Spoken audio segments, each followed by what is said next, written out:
Well, very happy to welcome onto the programme to hear the thoughts of technology advocate and legal expert Vijay Sethi and also AI and robotics engineer Milind Raj. Gentlemen, you're both most welcome.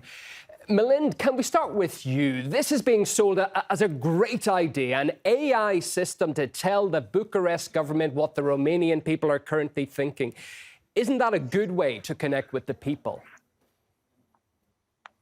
Well, certainly the Romanian Prime Minister has surprised and shocked the world with this idea of introduction of iron, because I strongly believe the fact that you cannot trust AI.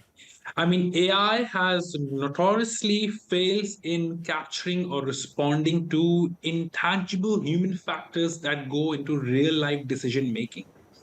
So you cannot trust AI on ethical decisions, on moral decisions, and other human considerations that guide the course of business life and society at large.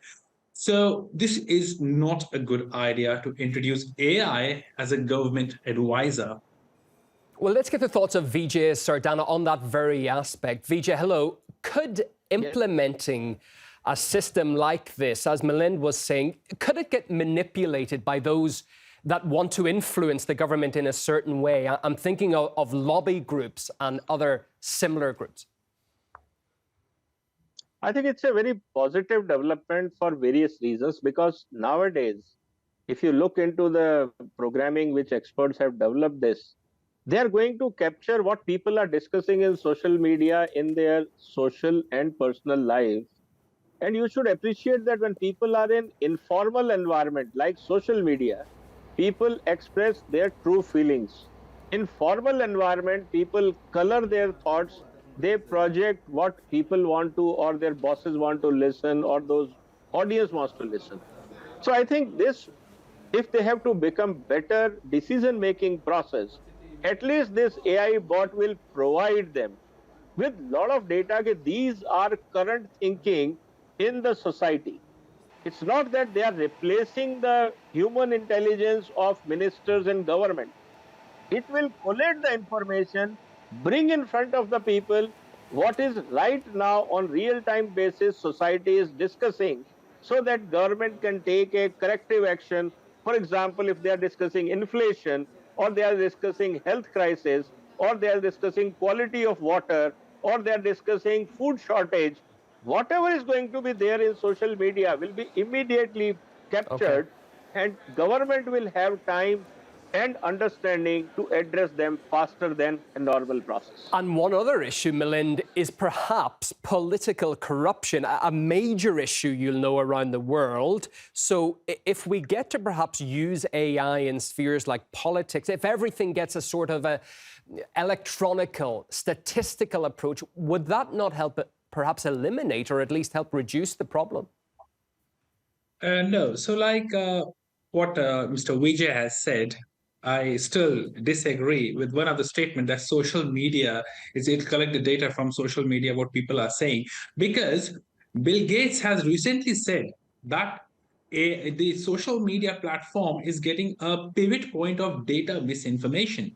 So it will collect the misinformation and it will collect all the things, because we need to be very cautious about this. So when a system is getting involved in the government, it's something you cannot trust in the decision-making process. Like during an emergency, it's prone to data misinformation, it's prone to data hacking. It'll weaken the national security. So there are a lot of serious issues, and you cannot replace human natural intelligence with artificial intelligence, because after all, humans are like the biological data feeder to AI structure.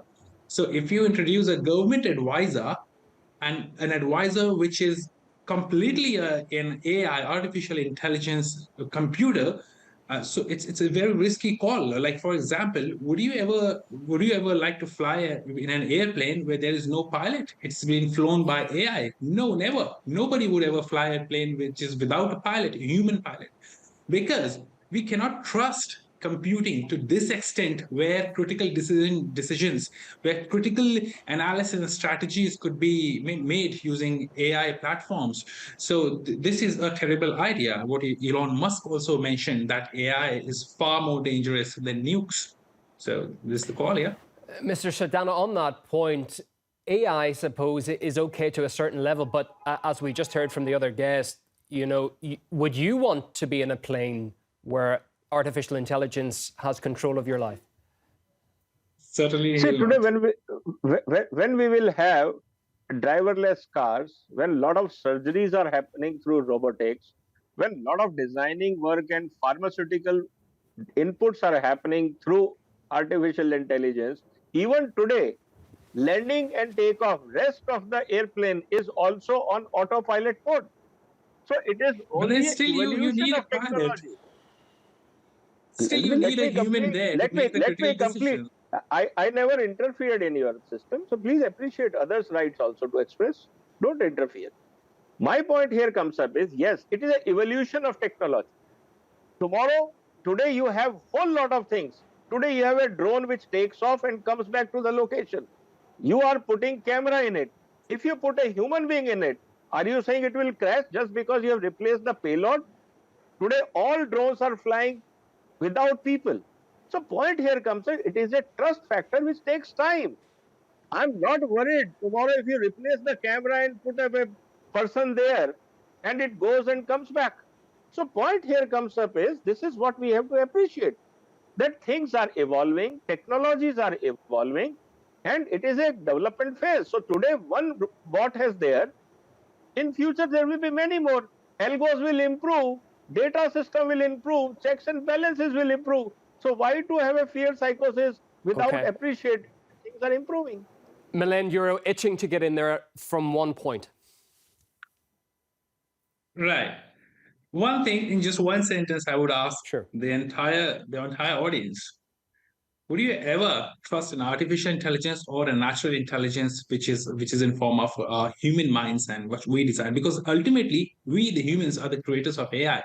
And like, if you take a look at the Chat GPT, it is now more into some controversial things. And like, recently, if you even check the news, there are a lot of things which are more controversial, which is being generated by Chat GPT. Similarly, AI as an advisor to the government is definitely going to leak the national security, their secrets, and it's like it's it's going to create a new digital war in the world, and very soon, because of what Mr. Vijay has said, that it has just started evolving. It has just started. We humans have started adapting this technology, which is again not something which we can say it's a foolproof system. And Okay. AI is certainly, if it is a computer, if it is an internet, it is definitely it's a access, and it's prone to hacking and data stealing. Vijay? Yeah. I will still say that if I have a driver and I have a Google map, I will trust Google map than my driver. Because Google map tells me where is the traffic jam, which is the shortest route, or which is the right route for me to reach a destination. My driver, if I depend on him, he will take the car and put me in a traffic jam where I'll waste more time and more fuel. So it is not logical to say that just because either or. It depends how the system has evolved, Okay. what is the credibility of the bot, how the AI system is developed. And I still feel that wherever human beings have put the right thought process, technology has overtaken the human intelligence. But again, for the next level of development, you need human intelligence, but again, the AI will fill that gap. So Vijay, this is a constant up and down. Vijay, just to put another point to you, are you not, like many people around the world, just getting tired of being constantly surrounded by machines, more and more AI doing everything for you? In this case, it's judging the importance of Romanian citizens' problems. Is that not going one step too far? See, all depends upon what you want to do. When it comes to traffic, I will prefer to have Google Map. But if I want to entertain, I will prefer to have a singer instead of electronic piano playing next to me. So all depends. It is your choice, your intelligence, how much you want to use technology in your life. But definitely, it is a facilitator. it helps in better decision making. Once you have an input, how to use or not to use, it is your intelligence, you want to use or you don't want to use. Somewhere I will prefer more data, in somewhere I will prefer to use my instinct, depends upon what I want to do. So Okay. when it comes to governance, I want to know what my population is thinking. Once I have the input, how to use that information, this can be my decision making as a prime minister of the country. Milind, that sounds pretty reasonable, doesn't it? Because while there may be those opposed to such technology, we're living in the 21st century. Such systems could help eliminate human errors. Do the benefits not outweigh the risks here? See, the only benefit which you get from this kind of system is that the processing time might get faster, or perhaps it will get faster. But when it comes to faster, it will include the faster flow of data misinformation. It will include the faster flow of data hacking. It will become a faster way to weaken the national security. And like what Mr. Vijay said again, see, I would disagree with one thing, that comparing a Google map and a singer for entertainment purpose is a different thing, and an AI and a government advisor is a completely different thing. So these both cannot connect together. So what the thing is, like you even coming to the Google map thing, you still use your consciousness, your human intelligence, your natural intelligence. You don't rely completely on the AI.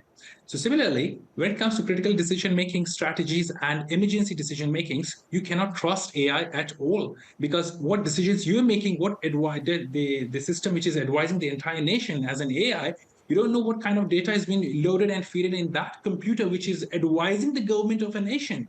And one fine day, if this is promoted, one fine day, the entire government will be, 90% of the government will be controlled by AI. So this is going to be a great threat to the nations, and especially the nations who are dominating in technology development are going to rule over the world, and definitely is going to be one of the cause for the digital world war. Okay, yeah. Bias certainly does seem like an issue, but Mr. Sardana, you mentioned Google Maps. Can I also mention Google's parent company, Alphabet? They lost $100 billion in market value after its new AI tech produced a factual error, one in its first demo. So to what extent can we really trust these systems? Is it just too new for now? Is it putting the cart before the horse? See, somewhere you have to go through evolution process. Those who have now, we have seen that one AI system is doing very well. Other technology, other people try to copy it, unable to do with that precision. Google will learn and come back. It's not that they have lost forever. Similarly, when you are talking of hacking, you can create a firewall to protect against hacking. What to do when you have a politicians, those who are, please don't interfere here. Don't interfere. Have patience. What to do when you have a politicians, those who are corrupt and taking a wrong decision? How you are going to protect society from them? So if one side you have a hacking problem, you on the other side you have a corruption problem. So if you are trying to justify like this and saying human intelligence is always great, then why there are miseries in the society? Why people have corruptions? Why there is an injustice? So it is illogical to say that humans are always right and machines are always wrong. It is both sides evolution process. In people, it is a value system. In computers or in AI system, it is the coding and the intelligence of the coders. So both has to evolve and learn, and technology definitely is a facilitator. Okay.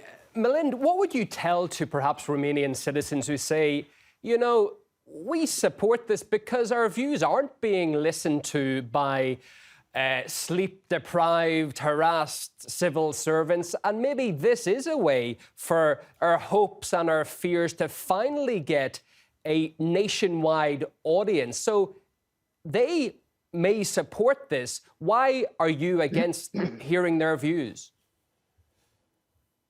I'm against the views because this will eventually going to develop an era, a new phase in human life, where majority of the people are going to rely more on technology. And remember one thing, technology like AI is eventually going to make humans weaker.